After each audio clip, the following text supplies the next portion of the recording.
A good day to Madam Zawiyah. We are from Group L are going to present our project.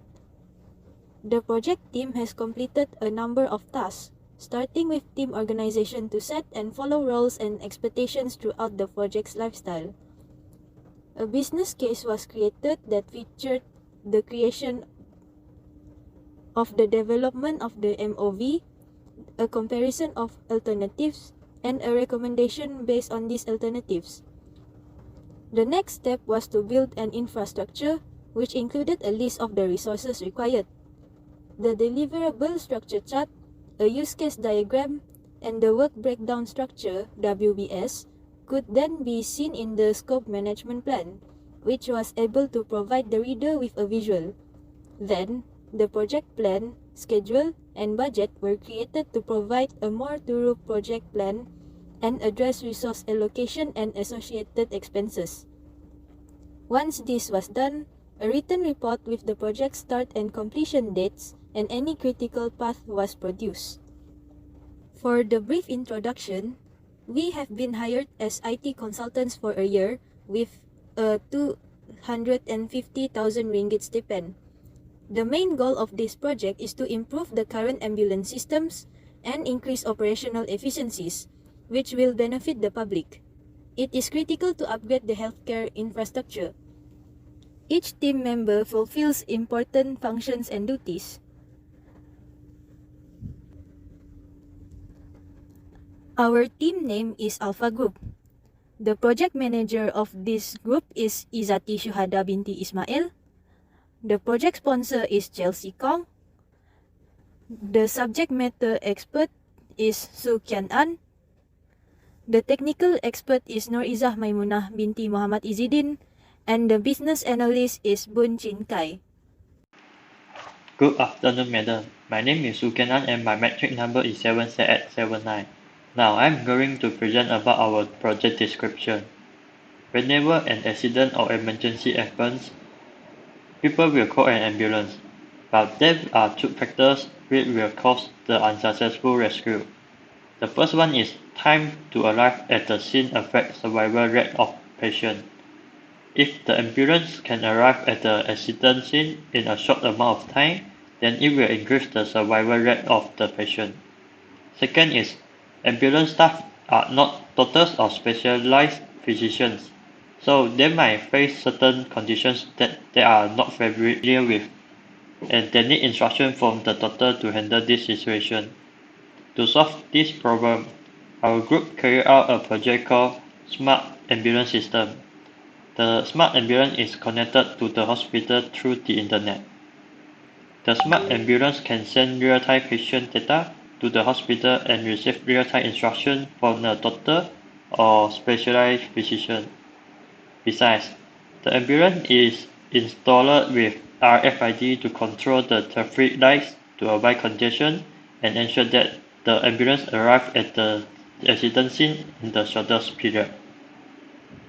That's all for the project description. Next, I would like to pass the presentation to Izzati. Thank you. Hi, I'm Izzati Syuhada and I will present MOV in parts 1 and 2. Customer, operational and social have become our targeted areas of impact. The project will be successful if in approximately 1 year following the initial implementation date, there is a 30% reduction in unsuccessful rescue patients within that year. In order to increase the effectiveness and quality of healthcare services and systems, we want to shorten the time it takes the ambulance to arrive at the scene of an accident. The patient will obtain medical treatment and services more swiftly and wait an hour less as the number of medical professionals who can attend to the non-serious patient increases. The system for the project will raise the standard of healthcare by having the response time to a service call. The smart ambulance system will surely help the healthcare industry in smart cities expand.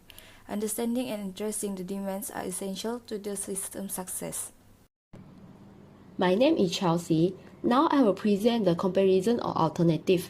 Maintaining the system is the first alternative.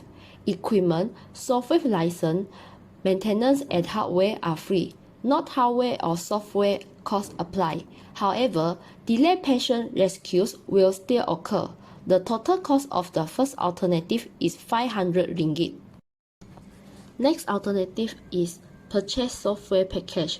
Smart ambulance systems are widely available. We may get smart ambulance service from YTL Communications Sdn Bhd FAS, YES Fleets in vehicle Wi-Fi let FAS send patient data and diagnostic to the hospital from the ambulance. YES 5G Smart Ambulance Service let Smart City provide XR power telemedicine. The total cost of second alternative is 10,260 ringgit. Last alternative is build a custom system. Build a new system customized for the smart city is another alternative. We may hire IT company to customize the system. The smart city business model may guide system development. The IT company we work with may provide technical help for system issue and upgrades. The total cost of last alternative is 205,140 ringgit. My name is Bunjin Kai. Now I would like to present the total benefit of ownership TBO. In this ambulance system, there are three alternatives, which are status quote, purchase software package, and build a custom system. These three alternatives bring direct and indirect benefits. For status quote, the direct benefit is save more cost, while the indirect benefit is no need to spend time in training medical staff. For purchase software package, the direct benefit is save more time, while the indirect benefit is medical staff can start utilizing the technology later soon because it is an already available system. For build a custom system, the direct benefit is reduce system maintenance and upgrade times, while the indirect benefit is the system can fundamentally solve the problem faced by smart city since it is a customized system. Next, this is the list of resources needed. In this list, there are 4 category resources needed, which are people, technology, facility, and others. For people needed, it includes the sponsor, project manager, programmer, and database developer. The technology needed are Wi-Fi, desktop computer, backup system, and customized software. In this project, the facilities needed is only office space. The other resources needed include the maintenance, training, and the implementation of the system. Now I'm going to present about the diagram of deliverable structure chart, use case diagram, and also work breakdown structure. In deliverable structure chart, there are 5 phases, which are initialize and conceptualize, project charter and plan, execute and control, and evaluate project success. Well, in the execute and control phase, there are 5 phases also, which are analysis, design, construction, testing, and implementation. In analysis phase, we need to do team analysis, project scope, and strategy plan. In design phase, we need to design the system design and user interface design. In construction phase, we need to construct the smart ambulance application system. In testing phase, we need to test plan and results. And in the implementation phase, we need to install the system, train the employees, and also documentation. Next is the use case diagram. In the use case diagram, citizen is able to call an ambulance. Emergency medical dispatcher can receive a call from citizen, assigning ambulance and track the emergency location. Driver can choose the shortest route. Ambulance staff can send the patient data and receive the medical instruction. Physician can receive the real-time condition of the patient and give the medical instruction. That's all for our use case diagram, and next I would like to proceed to the work breakdown structure. The breakdown structure is actually come from the deliverable structure chart, but in the work breakdown structure, is shown more details compared to deliverable structure chart. In this structure is shown all the activities in each phases, the time from when to when, and the day it takes, and also who is going to handle the activity. The following pages are the remaining of the work breakdown structure, and I think I will not go through it one by one, so Madam can refer to our report if needed.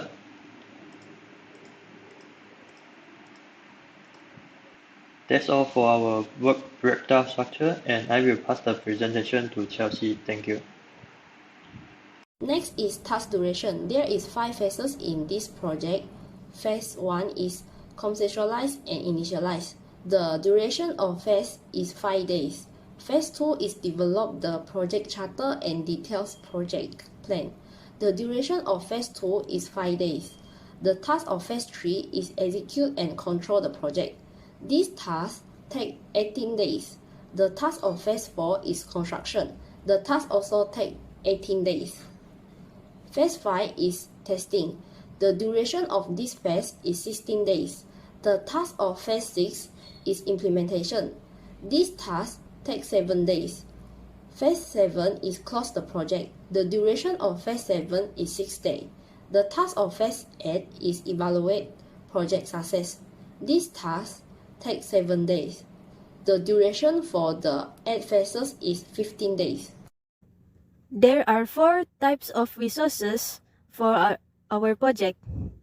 The first group people, we have sponsors, project managers, programmer, and database developer that cost 93,000 ringgit.